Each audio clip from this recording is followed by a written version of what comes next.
Hello and welcome to Season 5, Episode 3 of Rampant Pyanodon. If you're brand new to my channel and you want to get caught up, please watch the time-lapse map base tour. But otherwise, this episode, I believe we are going to go for construction drones. After about 1 billion hours, our Augs and Railsias are finally being produced, which means we need to make the Railsia and the Aug farms, respectively. So let's start with Railsias. Alright, so this is the Railsias build. It was extremely simple. I kind of do 3 rows of 6 Railsia plantations for a total of 18. And then I also needed 2 botanical nurseries, 2 electrolyzers, and 2 soil extractors, which I just put on each row. We are going to output 1.05 Railsias per second. Originally, I was aiming for 4, but I really am tight on space. So this will translate to about 1 battery every 4 seconds, as opposed to my original goal of 1 battery per second. Up next is Augs, or rather their food, Aug food. Augs have a very green diet. It's moss, seaweed, railsias, and native flora. And then they also eat plastic bars for some reason. I don't know where they would natively eat plastic bars, but they do. So this is their food. The seaweed and the moss can be made on site. The moss needs carbon dioxide, which I can make in a moondrop. Again, I love this turret. It allows me to make carbon dioxide straight from a moondrop greenhouse without anything else as input, which is fantastic.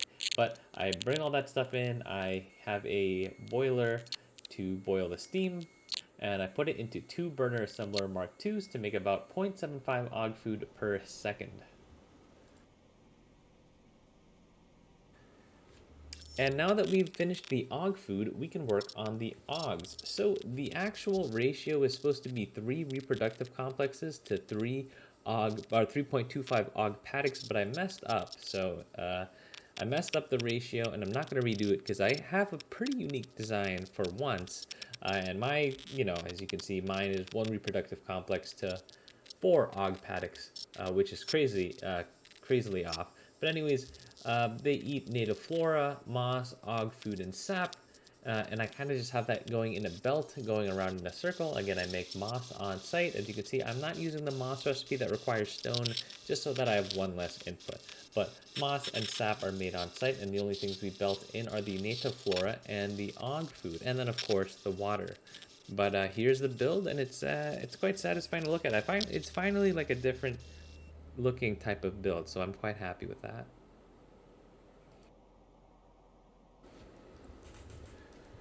Okay, that's enough designing. Now that we have our first Railsias and Augs, let's build. As always, I spend way too much time thinking about where I'm going to place these, but I settle on these 3 spots.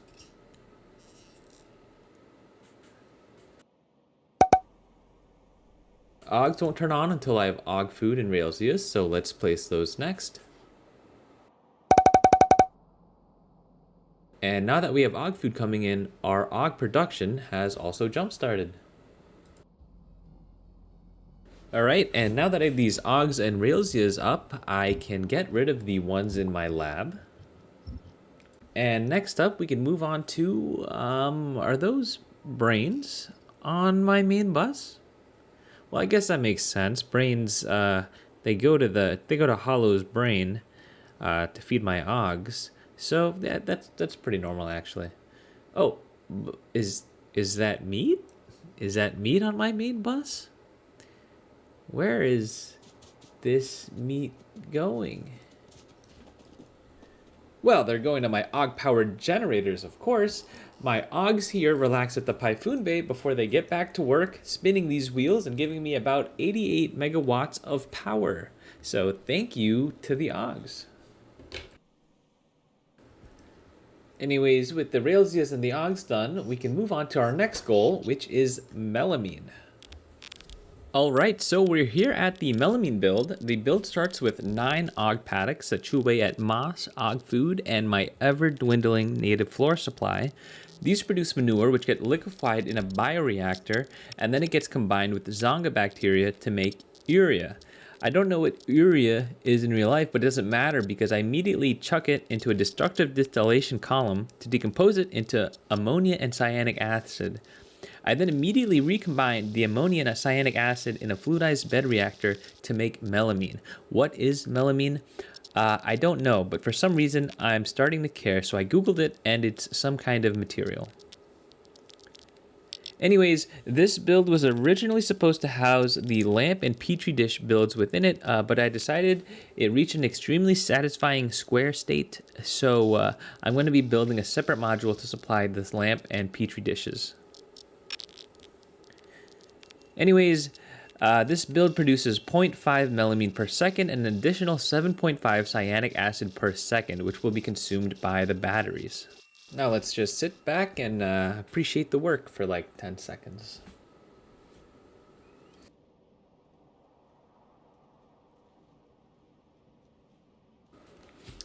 Okay, this is pretty cool. I just learned how to do this. So, bam, bam, bam, bam. And then we can follow it up with a whoa, whoa, whoa. Anyways, now we have melamine and we can move on to last episode's goal, the batteries. All right, so batteries are actually extremely simple. It's just 3 chemical plant Mark 1s that take in glass, melamine, lead, antimony alloy, graphite bolts, and cyanic acid. Coke and iron plates are brought in to be processed into the graphite and the bolts, and that's basically it.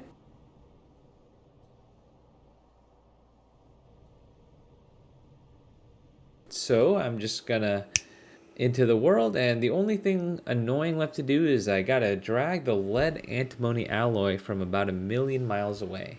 But once it's here, we're good to go.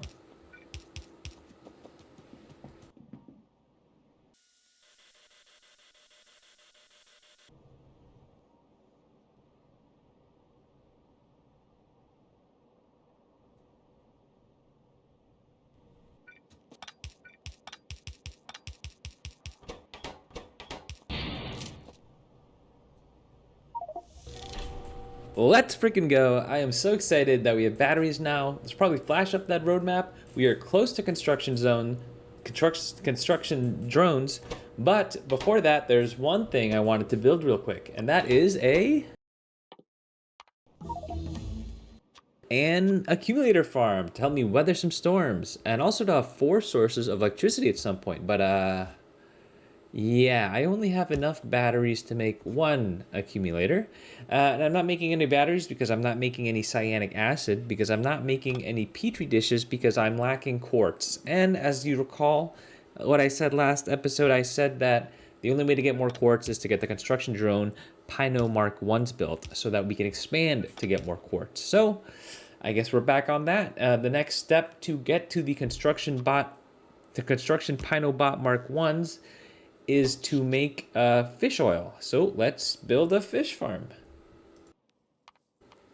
All right, so we're in the fish oil build now. As with all pie aliens, there's an infinite loop between the fish making eggs and the eggs turning into more fish to then make more eggs to make more fish.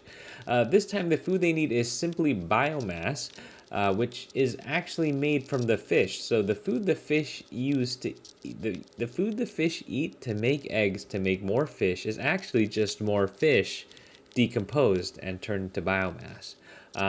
But yes, again, the food they need is biomass slash fish. Then they also consume saline water and lamps. I assume they're not eating the lamps, but the lamps go out. When raising the fish, we also need phytoplankton, which we can make by processing tin ore into tin grade 1, and I think tin grade 2 into grade 1 as well. This build took an extremely long time to settle, as the ratios I'm using are quite low, but eventually, as with all things, it settles down and it's ready to be ported over into the world. All right, so we can just it right here, and then due to my infinite genius level foresight, the tin, which I thought I was going to drag all the way from like Tinland, is actually right next to the fish oil build. So it's pretty easy to drag over. We can now just plug in the inputs and yeah, if we pull up the roadmap, I think we have everything we need to make construction drones. Yeah, construction drones just need a few extra new parts, and I've decided to make these in the automated assemblers. These are basically like the normal assemblers, except they don't need any solid fuel. They run based on just electricity, which is a fantastic upgrade. But yeah, I just kind of cobble something together, and here's my first construction zone. Drone, my construction drone. And now that I have this guy, the very first thing I'm going to do is automate repair packs, cover the Esso's Northern Gate North with Pi RoboPort Mark 1s and Pi Construction Zone Extender Mark 1s, and then finally, automate the healing of Zark's immortalization.